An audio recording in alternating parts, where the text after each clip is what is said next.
कातिल जो बेगुनाह था। ख़वातीनो हज़रात, आप देख रहे हैं मेरा चैनल कहानी सुनो। आज मैं ज़िंदगी की ऐसी बड़ी सज़ा काट रहा हूँ जिसका तसव्वुर भी लोगों को कांपने पर मजबूर कर देता है। दुनिया मुझे कातिल के नाम से जानती है, लेकिन किसी को क्या मालूम कि कभी कभी कातिल भी कितने मासूम होते हैं।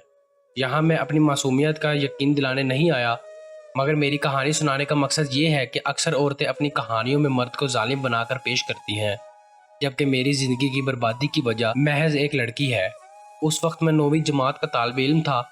मेरे वालिद का तबादला दूसरे शहर में हो गया था, लेकिन इन्होंने मुझे अपने साथ ले जाना मुनासिब ना समझा। इनका ख्याल था कि मैं मैट्रिक मुकम्मल करके स्कूल से निकल जाऊंगा। इन्होंने मुझे अपने एक दोस्त के यहाँ ठहराया जो हमारे स्कूल में उस्ताद थे।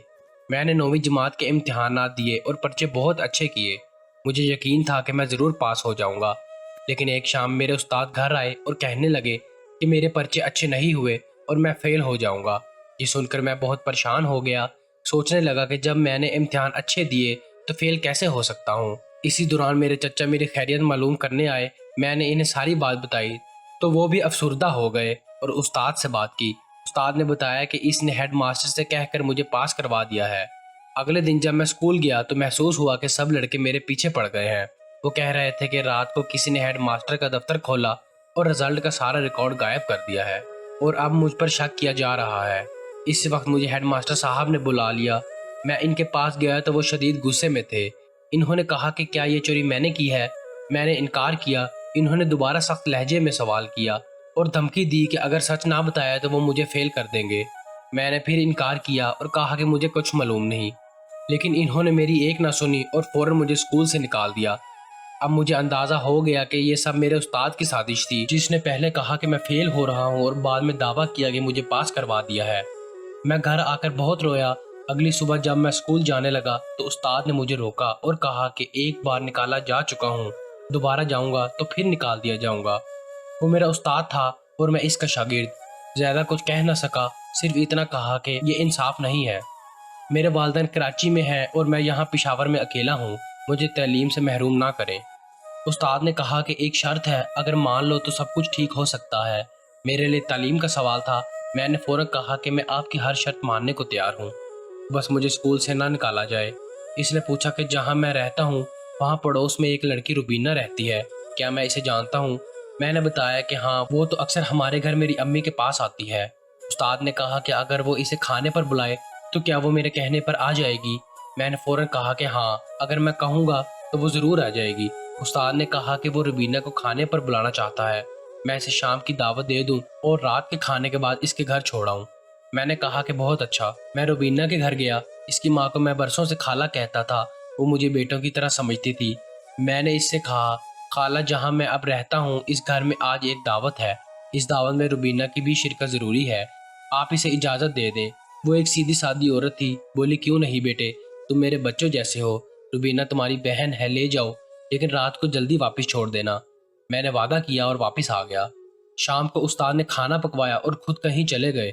मैं बैठक में बैठा था कि रुबीना आ गई। मैं खुश हो गया कि मेहमान खुद ही आ गई, मुझे लेने के लिए जाना नहीं पड़ा। हम दोनों बातें करने लगे। मुझे खुद नहीं मालूम था कि क्या होने वाला है। थोड़ी देर बाद रुबीना बोली, कैसी दावत है, यहाँ तो कोई और है ही नहीं और मुझे तो बहुत भूख लग रही है। मैंने कहा, चलो तुम खाना खा लो। रुबीना को वाकई भूख लगी थी। मैंने खाना लाकर इसके सामने रखा और वो खाने लगी। खाने के बाद भी उस्ताद का कुछ पता ना था। वो बोली, खान मुझे देर हो रही है, चलो मुझे घर छोड़ाओ। ये कैसी दावत है, घर में तो कोई है ही नहीं। इतने में दरवाजे पर खटका हुआ और उस्ताद के साथ 2 मेहमान आ गए, मगर वो सब मर्द थे। इनके साथ इनके घर वाले नहीं थे। मैं ये देखकर चौंका, दिल धड़कने लगा, मगर खामोश रहा। रुबीना भी खामोश थी। उस्ताद ने हुक्म दिया कि खाना लाओ। रुबीना वहीं बैठी रही। मैं उठकर अंदर आ गया। वापस आया तो दरवाज़ा बंद था। सिर्फ एक खिड़की का पट हाथ लगने से खुल गया। मैंने खिड़की से अंदर झांका तो देखा कि एक आदमी रुबीना को पकड़े बैठा है और वो बेबसी से रो रही है।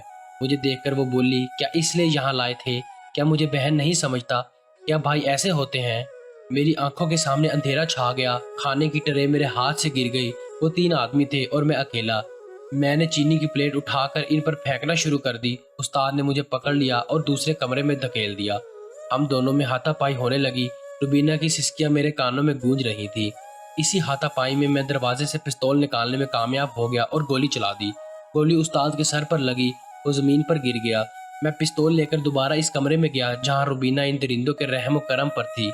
एक आदमी अपनी शैतानी ख्वाहिश पूरी कर चुका था और दूसरा भी बाज ना आया। रुबीना तकरीबन नीम बेहोश थी। ये दोनों आदमी भी हमारे स्कूल के उस्ताद थे। मैंने फायर किया, एक गोली दीवार में लगी और दूसरी आदमी के सीने में। तीसरा भागने में कामयाब हो गया। मैंने रुबीना को सहारा देकर इसके घर पहुंचाया। इसकी बेवा माँ ने जब बेटी की हालत देखी तो जार जार रोने लगी। उस लम्हे मेरा दिल चाहा कि अपनी जुबान इन आंसुओं पर कुर्बान कर दूं। इस दिन मेरी जेब में सिर्फ 100 रुपए थे। इन्होंने अपने एक बासत दोस्त के जरिए मुझे कतर भिजवा दिया। आज इस वाक़े को 8 साल हो चुके हैं। मैं वापस घर नहीं गया। बिला शोबा अदालत में मुझ पर मुकदमा ना चला, ना सज़ा हुई, मगर मैं अपने ज़मीर की अदालत में मुजरिम हूँ। मैं 2 कत्ल का मुजरिम हूँ, लेकिन सबसे बड़ा कत्ल तो रुबीना का हुआ था। एक मासूम बेगुनाह लड़की जिस पर हमार सख्त लोगों ने जुल्म किया। आज भी जब रुबीना का चेहरा याद आता है तो दिल खून के आंसू रोता है। दोस्तों, आपको आज की वीडियो कैसी लगी कमेंट करके ज़रूर बताएं और वीडियो को लाइक कर दें। आपके एक लाइक को मैं अप्रिसिएशन समझूंगा और ऐसी रोज़ वीडियो लाने की कोशिश करूँगा। मिलते हैं नेक्स्ट वीडियो में, तब तक के लिए अल्लाह हाफिज़।